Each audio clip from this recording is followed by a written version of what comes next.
Chair, and I recognize the gentleman from Massachusetts, Mr. Keating. Thank you, Mr. Chairman. I'm going to take my time to react to the testimony already given. The three pillars that each of the witnesses and the Secretary highlighted. Pillar number one, restore the warrior ethos. You know, I've had the privilege in this committee to see firsthand a special window of our troops, their courage, their tenacity, their commitment. You don't have to restore the warrior ethos, sir. It's already there. We've never lost it. Pillar two, I just want to highlight something that is a concern. Pillar two is the border security issue. And among that, I'm really worried about the agreement with El Salvador that exists. I think it's very cloudy. We don't know exactly what they're getting in return for their commitment to house the hellhole prisons, in the hellhole prisons they have, people that are shipped there, transported there illegally. But there's problems with that. It violates the Constitution, number one. It violates the First Step Act that President Trump paraded around and took so much credit for in his first term, he and his son-in-law, Jared Kushner. It violates the Leahy Law, which prohibits federal money to be used for prisons of that type. It violates the Foreign Assistance and Transparency and Accountability Act that our Secretary of State was a proud sponsor of, that demands taxpayer accountability for monies, because all we know is the White House has said they've given El Salvador, given their strongman, Bukele, $6 million. But then they're holding another $15 million in international narcotics and control and law enforcement to the side for prospective use here. And of concern, too, is we're now transferring helicopters, military assets, to Bukele. We're giving him helicopters. And I'm concerned about that. Supposedly it's there for humanitarian reasons. It's being taken away from the Drug Control Task Force dealing with the fentanyl issue.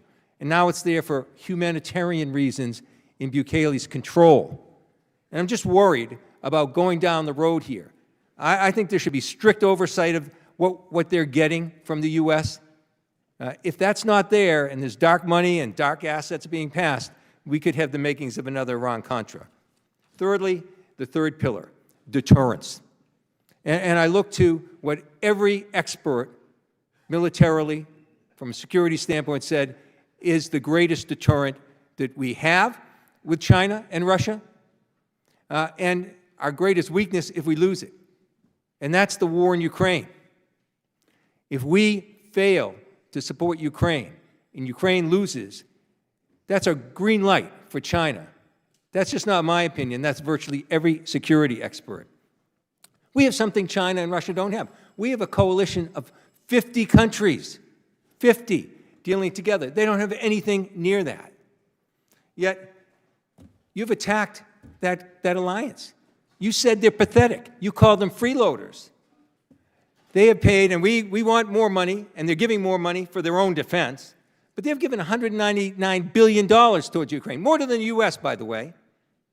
And they're not freeloaders when they came to our assistance at 9/11.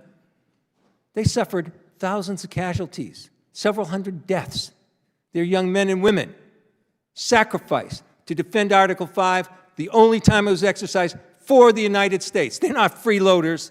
They're dealing with that. And yet today, you attacked one of them saying that now you've confirmed that the U.S. has plans in place to invade the territory of a founding member of NATO, Denmark. That's not being strong. That's not being strong. It's also chaotic. This is the chaos cabinet when it comes to Ukraine. Secretary of the Treasury, Putin is a war criminal. Trump's chief negotiator, Putin is trustworthy. He's not a bad guy. Secretary of State, Putin was a war criminal, I guess, but now he's not. He doesn't know. Trump says Ukraine was the aggressor. The Secretary of State says Russia was the aggressor. You, sir, the Secretary of Defense, said Russia was the aggressor.